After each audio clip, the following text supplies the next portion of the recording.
The Alabaster Almanac, a series Bible. Bayou St. Mere, Louisiana. Inexplicably, sometimes called Sourel. Eye the series at a glance. The Alabaster Almanac is a long-form, surreal, dark comedy series set in the fictional Louisiana bayou town of Bayou St. Mere, a place that sits on the distant, sweating, moss-fringed outskirts of New Orleans, and answers to no discernible logic. BYU St. Mere is also, inexplicably, sometimes referred to as Sourel, and no one ever explains this. Anyone who tries to get a straight answer about the name will find the conversation has somehow shifted to the price of sweet tea or the structural integrity of a local barn. The series is told in a fevered dream register. Vivid, colorful, grotesque, sardonic, and very often hilarious. Reality bends here, warps at the edges like old film, but the characters have long since stopped being surprised. When hard, translucent bubbles seal around a dozen townspeople and float them 40 feet into the muggy Louisiana air, the people left on the ground below mostly squint upward and say something mildly judgmental. When faceplants mutter directives from the soil, the response is not wonder. It is irritation or exhausted pragmatism, or occasionally a very long monologue from a red parrot. The tone is John Waters crossed with Ray Bradbury.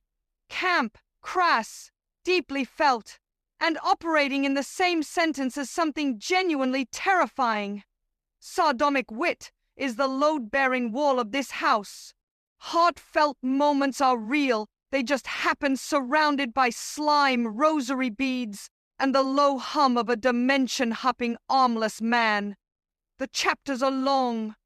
They are rich. They bleed through scene changes and follow the logic of dreaming rather than the logic of the calendar. Characters exist in full their petty grudges, their extraordinary powers, their grief, their bad decisions, their loyalty, and the supernatural does not excuse them from any of it. The second, tone, style, and amp voice. The Alabaster Almanac operates in several registers simultaneously, and the genius of it or the madness, depending on your tolerance, is that they do not cancel each other out. The grotesque and the tender share sentences. The hilarious and the disturbing share a paragraph break. The surreal and the mundane are indistinguishable by Tuesday. Surreal and absurd. Reality in Bayou St. Mere is not stable. It never has been. Objects speak. Dimensions leak. Animals monologue. Ancient forces claim real estate. None of this is treated as remarkable. Sardonic and witty. The prose has a mouth on it. Characters are observed with dry precision and sometimes a little cruelty. The comedy is often structural, the gap between the horror of what is happening and the utter casualness with which it is received. Dark and crass. This is not a sanitized Louisiana. People say things. The backstories are genuinely bleak. Crack overdoses, coma births, institutional trauma, human experimentation, the dark material is real, and it sits right next to the slapstick without blinking. Vivid and dreamlike, the prose reaches for color, texture, and the particular quality of humid southern light. Descriptions run long and strange. Imagery is chaotic and beautiful. This is a world you smell before you see. Emotionally sincere. Under the sardonic varnish is real feeling. Grief is present. Love is present. Longing and failure and stubborn hope all have addresses here. The comedy does not diminish them, it holds them. Ralph the Parrot. A recurring structural feature is the monologue delivered by Ralph, the red parrot, who is crass, outrageous, and inexplicably thematically on the nose. He breaks tension like a hammer. He is always somehow right. The third, the setting, Bayou St. Mere, Sourel. Bayou St. Mia sits on the distant, unkempt outskirts of New Orleans, Louisiana, far enough out that the city feels like a rumor, close enough that occasionally something from there drifts in. The town is fictional in geography but entirely real in atmosphere. Hot, strange, layered with the sediment of old decisions and older forces. It is the kind of place where the government is aware of what is happening but has determined, with some relief, that it has limited capacity to intervene. The town is also sometimes called Sourel. There is no explanation for this. It simply is. Main Street and amp surrounding blocks. The central spine of daily life runs along Main Street. At the corner of 2nd Street and Main stands Cora's malt shop, a hub of town activity and a structure that has absorbed more ambient weirdness per square foot than most buildings in the Northern Hemisphere. Above the malt shop is a 2nd-floor apartment. Behind the malt shop is an alley. Next door to the malt shop going south is the little blue house, where Chaos lives with baby Jermaine Jr. It is cramped, loud, and somehow always slightly tilted. Next to the little blue house, continuing south, is the music shop. Above the music shop is the apartment where Cora and Sean live. This 3-property stretch malt shop, blue house, music shop is the beating, overheated heart of the narrative's domestic life. Further south on Main Street, at a curve in the road toward the railroad tracks and the highway beyond, sits the blind school, housed in a Victorian mansion surrounded by trees. The blind school is architecturally magnificent and institutionally peculiar. It sits at the very bottom of Main Street where the road bends, and it has its own gravity things happen there that have nothing to do with the bar, convent, and everything to do with what gets suppressed inside beautiful old buildings. The library and the museum sit west toward town on 3rd Street. They are adjacent to each other. Professor Voss works at the museum. Loon and Merrick work under him and rent rooms from him. These are quiet buildings with loud insides. The convent, Our Lady of Perpetual Bewilderment. The convent Our Lady of Perpetual Bewilderment is the physical and metaphysical center of gravity for the series. It houses 12 nuns who are largely unaffected by what goes on around them. The convent sits on the east side of the church. The church and convent are separated by a bridge-like walkway with large hedges on each side and a high wire fence, and the nuns manage this arrangement with a serenity that is either spiritual mastery or complete dissociation. The convent grounds are large and particular. On the far eastern corner of the property sits the bonsai garden. Going south from there toward the gates is the pale yellow house where Gumbo and Dorothea live. Gumbo helps with maintenance. Dorothea runs logistics for the grounds. Just west of the yellow house and the church wall is the call center building, a clean, aluminum structure in a nice little brick building where Clotilde operates the call center, still wearing the habit, still commanding the space like she built it herself. Behind the call center sits the storage shed. North and slightly east of the call center, behind the church, is the orchard, with a street running down its middle. Deep behind the convent, a good half-mile east into the woods, is the abandoned chapel and the pond beyond it. The levee runs along the far north edge of the property. The woods, the chapel, and the pond occupy the northeastern reach of the grounds. Directly west of those woods is the orchard itself. These back acres are wild, ungoverned, and home to Janet. The trees on portions of the convent grounds grow hair. This is not discussed. The secret mirror room. There is a secret room on the convent grounds that only 3 people in the world know about.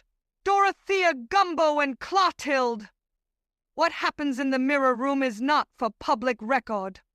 2 figures appear there at different times.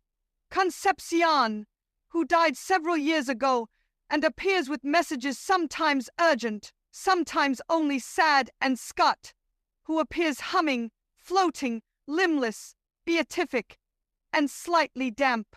The faceplant grove. In a small circular tree grove north-northwest of Bayou St. Mere, adjacent to a park that is perpetually under construction, grows a cluster of face plants. These are small plants, no more than 8 inches off the ground, with tiny human faces on them. Most of them do not speak. 3 of them do, but only in dire circumstances. When the face plants open their mouths, something is very wrong. Janet's pond. The pond deep in the woods, hard against the levee, is Janet the slime troll's territory. It is humid and green and smells of things that have been buried and aren't quite finished. Janet would not have it any other way. The 4th, core characters. Chaos. Approximately 18 years old. Mixed race, half black, half white. Single father. Raised by Dorothea and Gumbo on the convent grounds, believing for years that they were his parents by blood.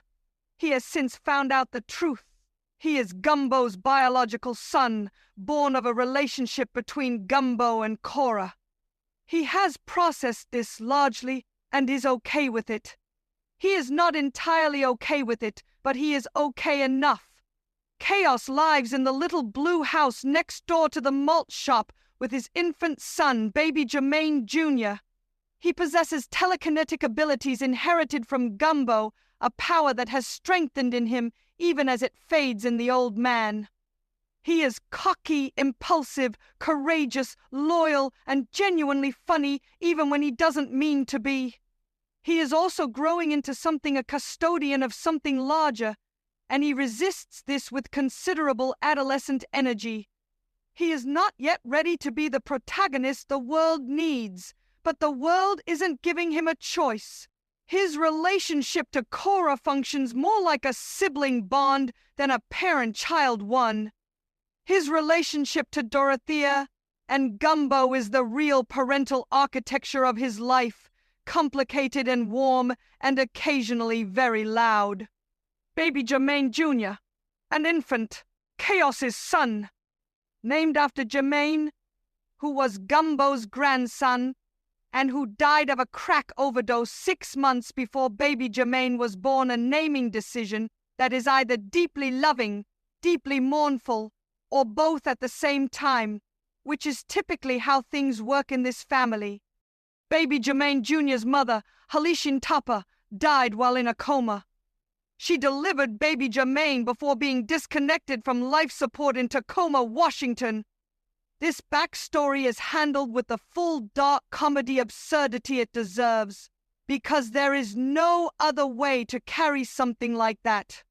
Baby Jermaine has already begun displaying supernatural frequencies. He is being watched by forces that have not fully identified themselves. He is a symbol of what comes next, and what comes next is alarming and very probably wonderful. Dora Tao, early 60s, white, runs logistics for the convent grounds. Tough love energy, gruff exterior, emotional center. She met Gumbo and Clotilde in a Target store 20 years ago under circumstances that are never discussed, except to note that coleslaw was involved, and she has not been the same since, in the best possible way, more or less. She fell in love with Gumbo during the adventures that followed, married him, and raised Chaos as their son. She had been, in her earlier life, more closed, more racist, more rigid. Gumbo won her over. She softened without losing her edges. She is not naive, not sentimental, not easily shaken. She is also genuinely, fiercely loving, and she helps raise baby Jermaine with the same stubborn competence she brings to everything.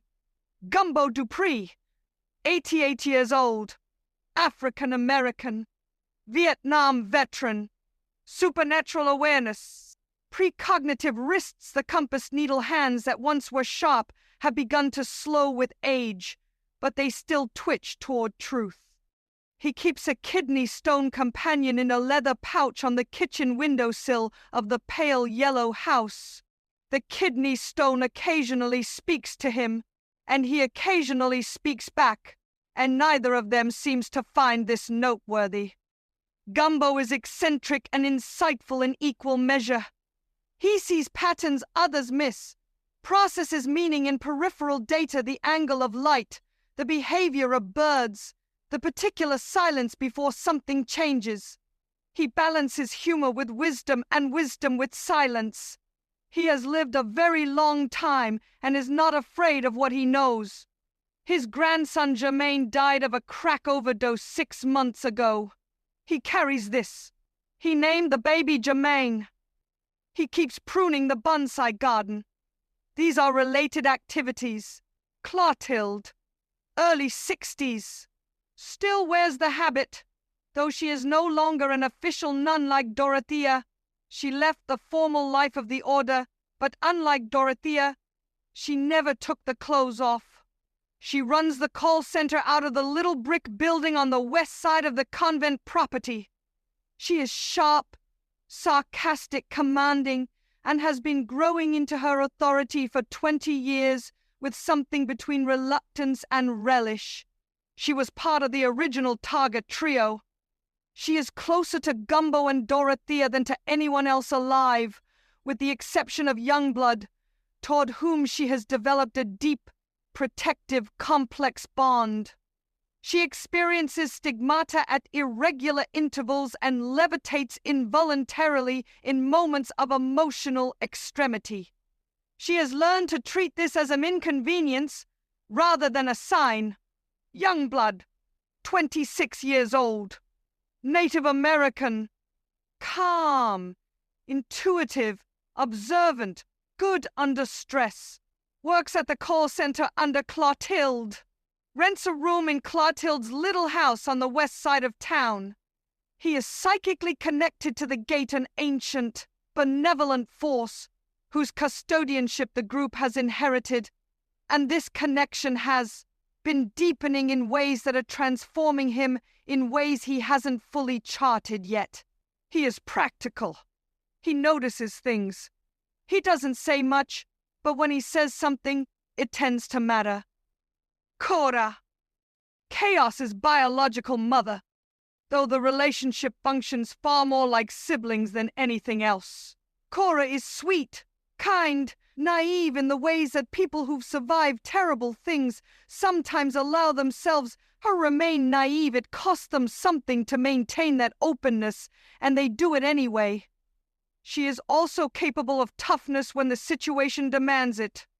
She was once under the influence of a cult leader called the Reverend, a period of her life she has neither fully processed nor entirely escaped. She had a brief Christian contemporary music career in the years after that, the remnants of which occasionally surface in moments of emotional extremity. She now manages the malt shop at the corner of 2nd and Main, and lives above the music shop with Sean, her fiancé. She is Gumbo's biological daughter of the heart. The wedding keeps getting postponed. Sean, Cora's fiancé. Loyal, grounded, bipolar, lives above the music shop, genuinely bewildered by most of what happens around him, and genuinely committed to staying anyway. The wedding has been delayed by supernatural interference on multiple occasions. He continues to set the date. Something continues to happen. He is, in the deepest sense, a good Samaritan in a town that punishes optimism. V. Supporting characters. Professor Voss, mid-60s, intellectual, analytical, warm. Works at the museum on 3rd Street, where Loon and Merrick are also employed. He studies symbols, patterns, and ancient systems, the connective tissue between supernatural events and historical record.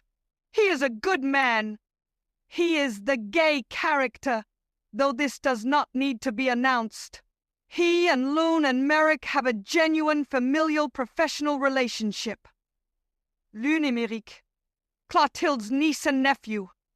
Lune is 21, Merrick is 12. Both work at the museum under Professor Voss, from whom they also rent rooms. They carry histories of trauma and institutionalization that sit just beneath the surface of their daily competence. They are bright, strange, loyal to each other, and navigating the distance between what happened to them and what they are becoming. Ralph the parrot, red, loud, crass, gives monologues that are outrageous, inappropriate, and infuriatingly almost always thematically relevant. He breaks tension with absurdist truth bombs delivered in a voice like a broken carnival barker. He is not sorry about any of it. Janet the slime troll lives at the pond deep in the woods behind the convent, against the levee. She is mischievous, happy-go-lucky, sarcastic, physically unstable. Her form shifts and leaks and reconstitutes itself without warning, and emotionally sharp. She has survived major confrontations. She burps up rosary beads with some regularity. She is oddly wise in the way that creatures who live outside human architecture tend to be, and she provides both comic relief and unexpected insight, often in the same sentence. Ane the little horse stands no more than a foot off the ground. Previously resided in Kansas City, now lives here. She has sparkling vibrations of healing power and a swift sense of justice. She appears when the stakes are high, looks on curiously when they are not, and carries herself with the dignity of a creature who knows exactly what she is worth. Her healing powers are real, and her presence is felt before she is seen. The kidney stone, kept in a leather pouch on the kitchen windowsill of Gumbo and Dorothea's pale yellow house. It has conversations with Gumbo. The kidney stone's perspective is its own.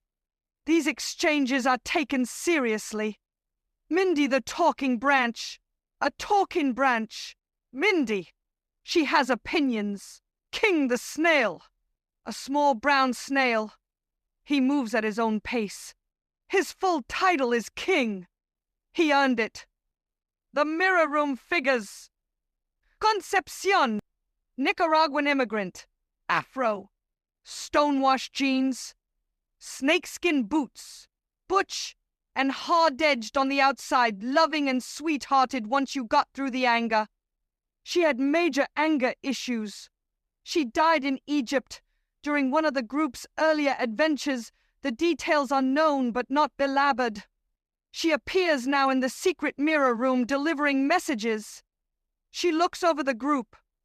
She is, in death, what she always was in life, which is to say, present. Scott, armless, legless, overweight, an IQ of approximately 40. He drifts and floats. He came from another dimension, entered this one during one of the earlier extraordinary events, and while he was here, he hummed 3 notes. His voice was so beautiful and so powerful that it transfixed the town, and for a period the people of Bayou St. Mia worshipped him. He wet himself with some frequency and did not appear to notice. He has since returned to his dimension, but he appears in the mirror sometimes, humming 4 notes now, and the 4th note does things. The 7th, antagonists and amp-threatening forces. Professor Brigsby, the central manipulator, disgraced, connected to experiments, control systems, and transformations that have left damage in the world and in several specific people. His record includes 2 documented attempts at human experimentation and 2 public lewdness charges. He has been arrested. He has been released. He is still active, still operating, and still an unresolved threat, which is the most dangerous kind. The 8th, supernatural mechanics and amp recurring phenomena. The gate and amp its custodianship. There is a gate on the convent property, an ancient benevolent force that predates the convent itself. The group Chaos, Gumbo, Dorothea, Clotilde, Youngblood are now its custodians. This was not a position anyone applied for. The gate chose its people through a series of events that include, but are not limited to, the mannequin incident. The mannequins led by Jamapia Tuksamiha were protective custodians themselves and have since departed. The inherited power, telekinesis and amp sensitivity. Gumbo has had supernatural awareness and telekinetic ability since childhood. The power has faded some with age but has not disappeared. Chaos inherited it, and it is full and strong in him. Baby Jermaine has already begun broadcasting supernatural frequencies that suggest the inheritance continues to intensify with each generation. All three of them feel the shape of forces before they arrive. Clotilde's involuntary manifestations, Stigmata and levitation. both involuntary, both linked to emotional intensity. Clotilde has long since accepted these as operational facts and works around them with considerable practicality. Between states communication between states of being the living and the dead, this dimension and others operates in Bayou St. Mere through specific channels, drains, mirrors, synthesizers, and talking animals. The secret mirror room is the most controlled version of this. Janet's pond is the least controlled. Ralph is somewhere in the middle. The talking moose head. In the museum on 3rd Street, there is a mounted moose head. It talks. It delivers messages. Professor Voss has made his peace with this. The face plants. In the circular grove near the construction site north-northwest of town, there is a cluster of face plants small, no more than 8 inches tall, bearing tiny human faces. Most of them do not speak. 3 of them speak words when conditions are dire enough to warrant it. When the face plants speak, something is coming. No one is happy to hear it. The hair trees. Several trees on the convent grounds grow hair. This has never been explained and will not be explained here. The 9th, series history and amp backstory. The Target meeting. 20 years ago, in a Target store, Dorothea and Clotilde, both in their 50s at the time, encountered Gumbo. Then, in his early 70s. The circumstances of this meeting are never discussed. What followed involved travel to New Orleans and an experience involving coleslaw. No further details are available. What came out of it was a trio bound by something wordless and permanent, and the decision to take up residence on the grounds of Our Lady of Perpetual Bewilderment. The coleslaw incident. It involved coleslaw. This is all that is known and all that will ever be said. Concepcion and the Egypt death. The tight circle of the early years included Concepcion Nicaraguan, afro, stonewashed jeans, snakeskin boots, anger like a weather system, heart like a furnace once you got past the anger. She died in Egypt during one of the group's extraordinary adventures. The details are not graphic. The absence is Scott's visitation and amp the worship period. Scott came from another dimension during one of the group's earlier chapters. He arrived armless, legless, loic, and humming 3 notes. The town worshipped him. He wet himself. He did not seem to understand what was happening. He eventually returned to his dimension. He now appears in the mirror, sometimes with a 4th note that has effects. Volume 1 resolution and amp open threads. Lester, a false handyman who attacked Clotilde, was arrested. Brigsby was fed to pig farmer Darnell Boudreau as pigs. Darnell Boudreau remains a live thread. Something is not right there, and Gumbo has filed it. The gate entity has been confirmed as benevolent and ancient. The group are now its official custodians. The mannequins, led by Jamapia Tuksamiha, were protective custodians who have since departed. The mirror room continues to receive X, recurring symbols and amp signals. the coleslaw hidden truth. Baby, baby, the Amy Grant melody, a between-state signal it surfaces when something is operating between worlds. Gumbo's compass needle hands involuntary precognitive twitching toward truth. Scott's 3 notes, now 4, a sacred sequence that produces effects on listeners up to and including involuntary worship. The kidney stone domestic oracle, keeper of private counsel. The rosary beads Janet burps up Catholic surrealism as a recurring structural joke that is also not a joke. Anai's sparkling vibrations, the physical signature of healing in motion. The faceplant speaking the world's alarm system. The Alabaster Almanac is a world in which the miraculous and the mundane have long since reached an uneasy treaty, and the characters are the terms of that agreement. They did not choose this. They are choosing every day what to do with it.